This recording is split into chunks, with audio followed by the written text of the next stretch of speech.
We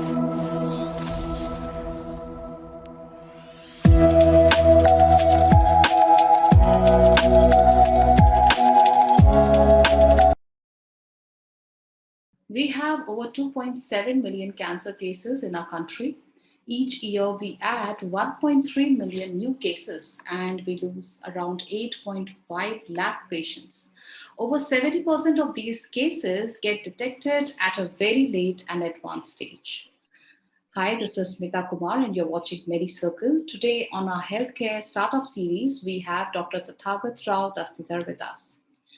Imagine losing your loved one due to an avoidable medical error, an error that could be avoided with technology, and it's at all costs, it's causing someone's precious life. It's more something that we can definitely have something that there is a system or there is something which can lessen these medical errors so that we are able to able to save more and more lives. So this harsh reality was faced by Tathagat, and who lost his father because of a misdiagnosis of an acute amyloid leukemia. And Tathagat then started his own startup, SigTuple. And today on this healthcare startup series, we are trying to know more about SigTuple and how Tathagat is concentrating on saving more and more patients' lives, especially uh, because especially those errors which actually can be ruled out with technology. So hi, Dr. Tathagat, and welcome to Medicircle. Hi, Smita. Glad to be here. So to begin with, Tathagat, as you're the founder of SigTuple, tell us more about this venture of yours and also what it offers. Sure. So as SigTuple, we try to address the very same problem that you talked about. Basically, not having to lose someone because of misdiagnosis. So we try to help in early diagnosis of critical disorders. And the way we do it is basically trying to automate some of the manual and error-prone processes of the diagnostic flow. So if you look at a clinical laboratory today, most of the processes there are automated. Like most of the tests that we do are automated through some machine or the other. But there is one area of the lab which is fairly manual till today, and it is predominantly manual all over the world. And that is the microscopic review of samples. And unfortunately for us, microscopy is also the gold standard for detecting most critical diseases. That includes your cancers, it includes different types of infections, different types of anemias, and so on. And being manual, this process depends on the reviewer's skill, his or her fatigue level, and it is also inefficient because the pathologist, the sample, and the microscope need to be at the same place at the same time. So what we do is basically try to automate this process with a hardware plus software solution. The hardware is an automated digital microscope, which takes in a physical sample and converts it into microscopic digital images. And then there is an AI which analyzes these images and identifies the different types of cells or structures which are there in the sample, and highlights all abnormalities to the pathologist. And the pathologist can now actually access this report, this clinical insights on a standard web browser anywhere in the world. So the pathologist need not be in the lab. I would say 90% of the pathologist's job is already done by the AI. And it is actually very good at picking up those rarer abnormalities. And this makes the whole process more accessible because the pathologist has much better use of her time instead of having to be at the lab at all critical hours. And B, it is also making the pathologist more efficient because the review time for a sample comes down drastically because of the presence of the AI. And ultimately, it's helping the end patient because we are better at picking up those rarer abnormalities, which can bloom into a bigger thing at a later point of time. But that's what we do, Smita. And there are two specific areas that we work on. One is blood microscopy. The other is urine microscopy. And these two constitute around 70% of the microscopy workload of any lab, 70% or more. Okay. And Tathagat, as there are other players also in the market like Credible. So what is the unique value proposition of SigTuple that you are able to reach out to more Right. and more patients and also make a huge difference in early diagnosis of such critical? Okay. So Predible, I would say, is solving the same problem, but in a slightly different domain. If you look at Predible or say Cure.ai or Synapsica, all of these companies are in the radiology domain, where they look at chest CTs, X-rays, MRIs, and try to detect disorders. Whereas we are in the pathology domain, which are obviously both are forms of diagnosis, but they are not exactly the same. They're adjacent areas, I would say. Radiology has its use in cancer diagnostics and everything, so does pathology. So we would say we complement each other.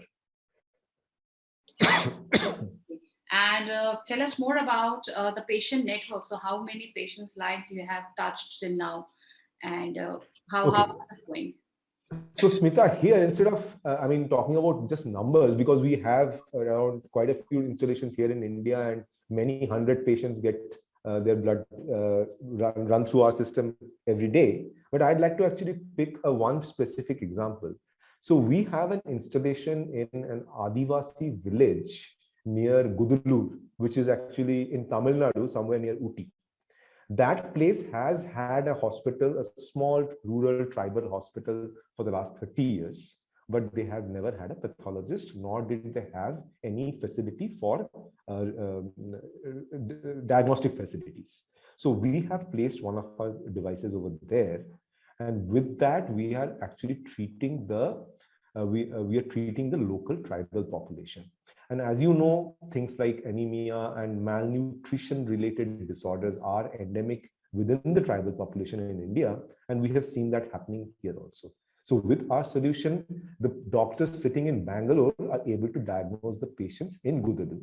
And I'm really proud to say that we have been able to save the lives of a few babies using this, because the doctors in Bangalore were able to say that, okay, this is a major problem with this particular child, and he or she needs to be treated as such. That's commendable. Thank you. Definitely having more such startups who are working in this, especially early diagnosis of critical diseases. It's a very important segment today, because again, especially in the rural population, this the early diagnosis is not at all. It's not going up to that level, because even the patient doctor ratio is not that good, and the health literacy is also not that good.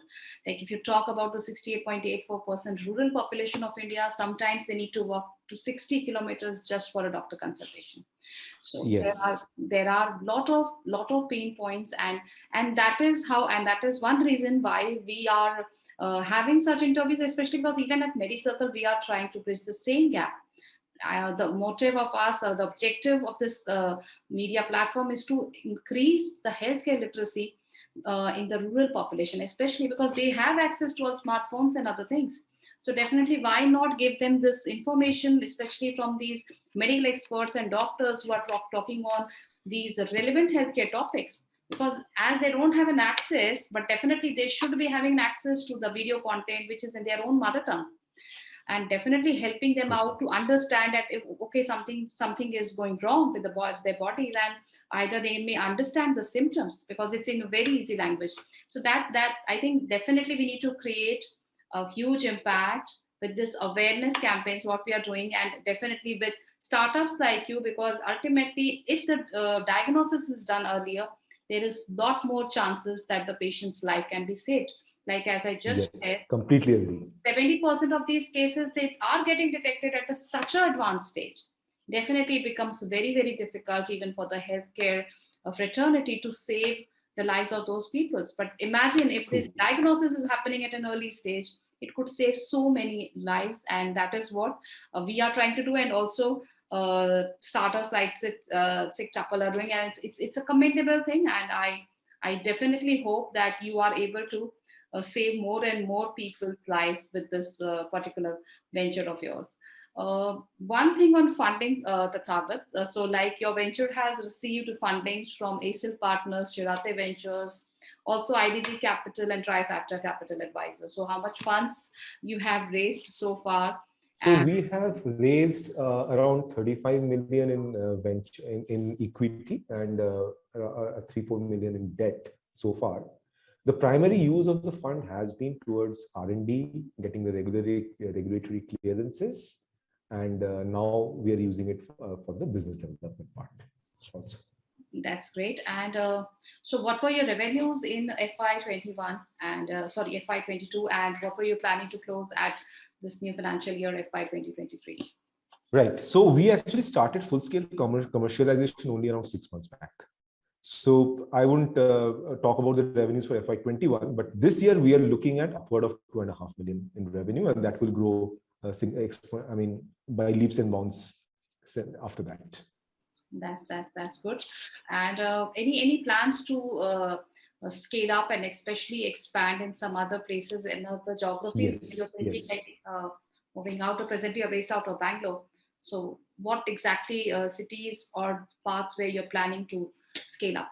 Right. In India, we have actually deployments all over the country, not just in Bangalore. Okay. But if you see, the problem that we are solving is a global problem. It's nothing India specific. The blood disorders are the same everywhere, right? And therefore, we believe that our solution is applicable worldwide. We already have the regulatory clearances for entering many, many markets, including European Union, much of Asia, Africa, and we are in the process of filing for the US FDA, which will give us access to North America as well. Okay, so we are actively trying to expand into other countries, and hopefully there will be some good news on those fronts soon. And what are the goals that you have? You want to achieve in this year 2022? I would say we want to expand internationally. I would say we want to get our US FDA clearance, and we want to power on our innovation on the innovation front and add more and more capabilities to our solution. That's our immediate, I would say, short-term goals. And just a last quick one, any piece of advice, any message to all those fellow entrepreneurs who are also trying to build up something from scratch and also getting it validated by getting funding from some VCs? So I would say that a couple of advices is that take regulatory affairs seriously, because it can come back to bite you at a later point of time. So implement the regulatory processes within your organization from day one, if you are doing something in the medical field. That is point number one. And point number two is, I would say that India hasn't seen too many deep tech startups coming up, especially in the medical field. It is only recently which has come up. I think we were one of the first ones, and obviously there are others who have followed, but the numbers are still less. Let's go and break that. Let us be competitive with the world when it comes to it. Let us be competitive with the world when it comes to churning out deep tech startups. Israel, a small country, probably has more deep tech startups than we as India do. Let's break that. We can do it. Let's do it. So that's some inspiring words from Dr. Tathagato Rai Dastidar. And thank you so much, Tathagat, for joining us today at our Healthcare Startup Series. It was really lovely having you here with us at Medicircle. Same here, Smita. It was a pleasure talking to you. Wish you all the best. Thank you.